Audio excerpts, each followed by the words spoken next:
All right, welcome everyone to another C-Suite Unfiltered podcast, sponsored by Essentia. Dude, this bottle has been used a lot. Yeah, dude. You're like my dad. He uses bottles, like plastic ones, for years. Reduce, reuse, recycle. You know, that's sixth grade and memo. get a little plastic in your stomach. Anyways, okay, all right.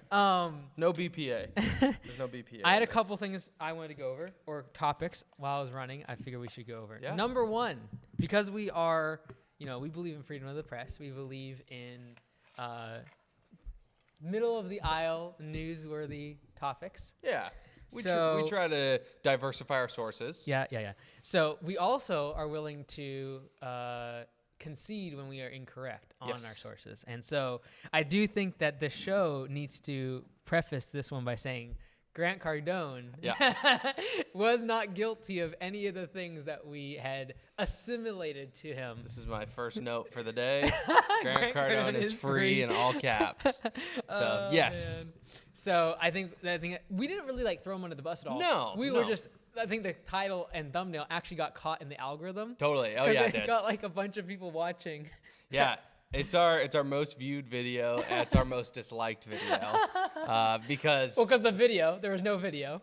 Was that the one without video? Oh yeah, that's the one without video.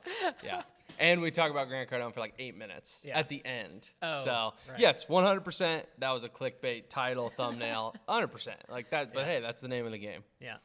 Yeah, so he basically got acquitted with no prejudice. If you have something, go ahead. Well, no, that's what I wrote down. So case was closed with prejudice. So that means meaning that the decision is final. Yeah. All suits were dismissed. Some of these suits included false claims and information, misleading omissions, misrepresentation of debts, and more.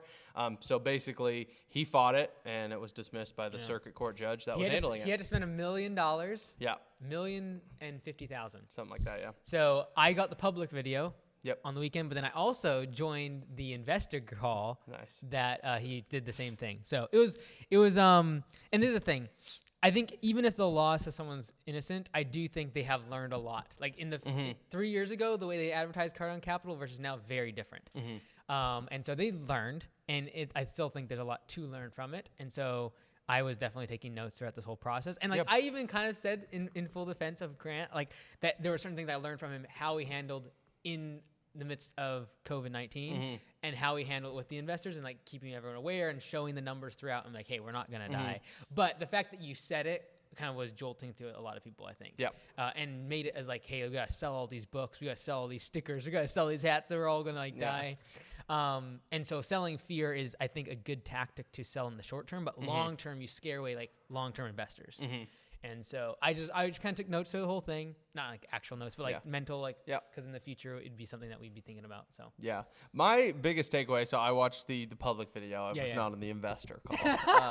There wasn't a whole lot more. I was not invited. But honestly, this is what I wrote down while listening to the video. I said I respect Grant for fighting this. Yeah, I do. I think I have a lot of respect for people that are I know when I'm right, and if I have to go through the court of law to prove that, I will do it the right way. Because he even said in his public video, his legal team advised him, hey, just pay him out.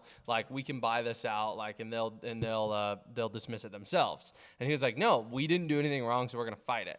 Do you think he spent more fighting it than he did for a payout? It's a marketing expense. Yeah. Because by now having this, he can go on the offensive, and no one has any ammunition, and he can just he'll raise way more money now. Yeah. Because all the people that were sidelined are you were I'm glad I didn't get in. Yep. Well, people like you now don't have any ammunition. Totally. So you just take all the ammunition out. So kudos to him for staying quiet about it too. It's really hard for 3 years to be under stuff and not be able to talk about it. It's I'm under on a couple things right now where I know I'm not guilty and I know it'll eventually come out like that, but I can't talk about it. I can't say anything. And it's really difficult when you're that's pressures on you all the time. And there's people holding that against you. Yeah. And you can't say anything. So kudos to him for that. That to me was actually the biggest part. Cause I know how hard that is when you know you're not guilty and people are bringing into question certain things. And one of the things that I hate, I've talked about before, when people question my intentions is the hardest thing for me. I would have a hard time holding that for 3 years and not saying anything about it. And he did a good job, not publicly bashing the person, because he could definitely have done that. There was no settlement, so he could say whatever he wanted. if there was a settlement, then everything kind of gets locked behind closed doors. But he couldn't do that. Like, as much as, like, you notice he said, hey, I offered to give him his money back, and then I was going to fight this. There was no, like, let's settle for this.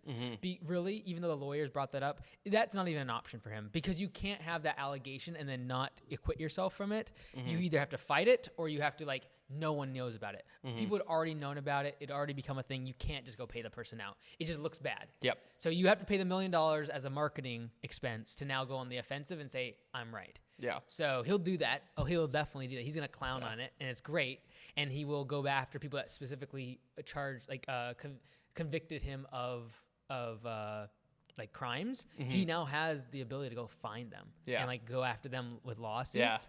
So I'm actually kind of looking forward to seeing that.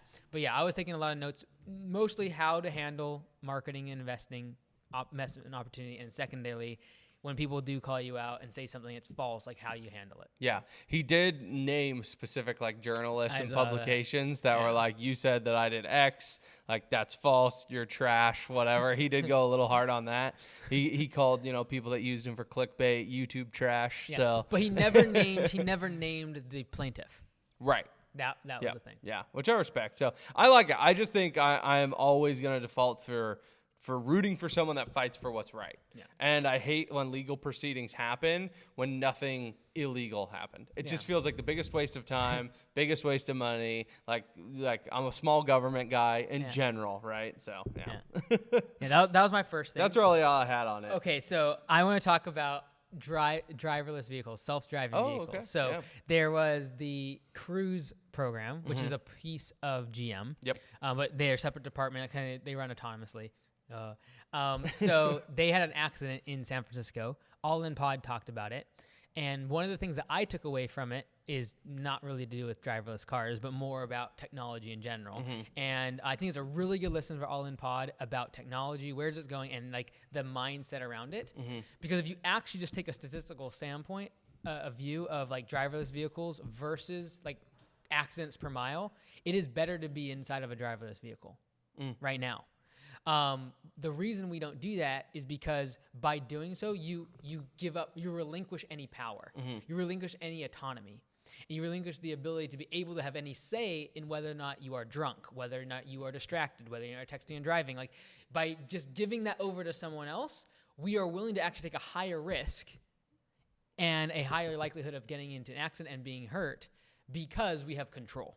And the thing I took away from that is, like, something we talked about on the pod before, is when I'm dealing with franchisees, partners, etc., it's like taking away someone's control is the ultimate sin. Even if it is better for them financially and better for their business, and something we're learning from, like, a leadership perspective, and the leadership team is, like, we allow people to opt into things versus here's what's going to happen because it's better for you. Right. If right now, like, the government passes law, you can only take self-driving vehicles, there'd be all these articles about how unsafe it is, and, like, every crash is highlighted. There's thousands and thousands of automobile-related accidents all the time. Yeah. And those aren't reported on, and there's less accidents and injuries per mile on self-driving vehicles compared to regular vehicles. But the few that we just, like, blow them out of proportion. What's the sample size on that? It was huge. So listen to the All In Pod. They gave great stats on it. The thing is, though, like, for example, when you look at a blended, this is the part that they didn't really talk about, is from a statistical standpoint. You look at the blended average of everyone, it's still safer. However, if I don't drink, I don't eat out, or I don't stay out late at night, and I don't drive in conditions like snow, well, now that would skew the results. And I would imagine, I don't have the data, to say that I could still beat a self-driving vehicle in that case, in terms of driving. But the blended average, like, if everyone opted in, if everyone was like, yes, we want there'd be less accidents and less injuries because of it. Yeah. How does it work out, though? Let's say I'm driving a self-driving car, I get in an accident, like, I can't sue the automaker, can I? Unless it was a faulty system. Well, see, that's what Tesla's doing. They have their own insurance program. So I think down the road, the automakers will be the insurance providers. Because now, if you have a technology, you're basically going to buy an insurance program that's working well. And if it doesn't, the manufacturer steps in. Again, only if the type of model that Tesla's implementing works, and that is, like, they have full integration from top to bottom, vertically integration, where they control every aspect of charging, the vehicle itself, insurance. Like they have so many different layers of Tesla. But then it feels like a monopoly on that car, yeah, right? It's obviously one business entity in theory.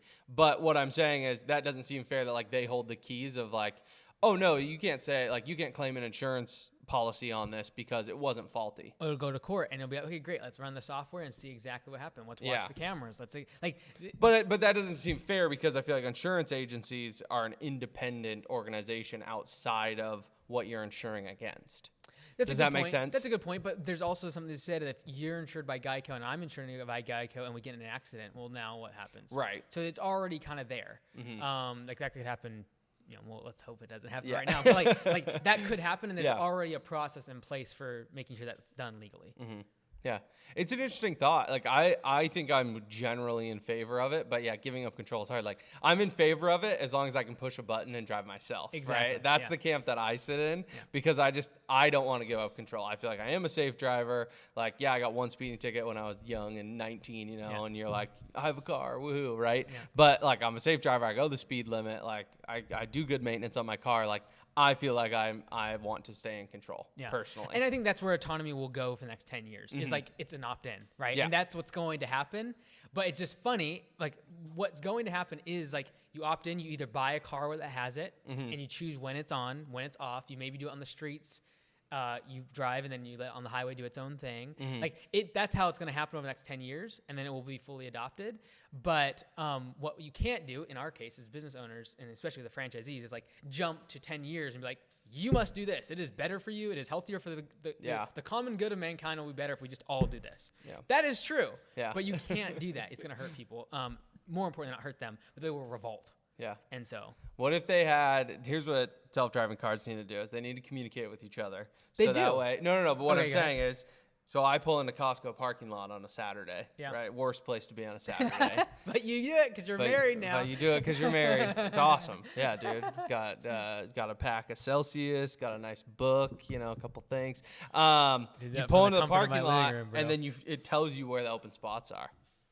Yeah, that would be cool. Now, there are parking garages that do that. Like, I don't know if you've been to any parking garages where it'll have like a green check mark or a red X above the spot, but you can only see it if it's an eye shot. Yeah. But if you could have all the cars communicate with each other, to when you pull in and it's just like, oh, go straight 4 stalls and take a right. Because like they know that the stall next to me, for example, if I'm parked, it's like, okay, there's a spot open here. I'm going to communicate to that car to come here. That'd be pretty cool. I like that. It could totally happen. The technology is there now, honestly. It's just a matter of like the interfacing between the vehicles. Like, Tesla to Tesla would be easy, but then now it happens if there's a dumb car that can't do that, right? You don't know. Oh, I pull up, it's empty. It's like, no, it's not empty. There's a car there. Right. That makes sense. So, well, if they use their sensors, but no, we're getting in the weeds. But I just think it'd be a fun idea because here's what I'm going to say. Anecdotal evidence. The 2 times I feel like I almost get in the most car wrecks are roundabouts and parking lots. Because like someone whips around trying to get a spot from you and then they don't see you.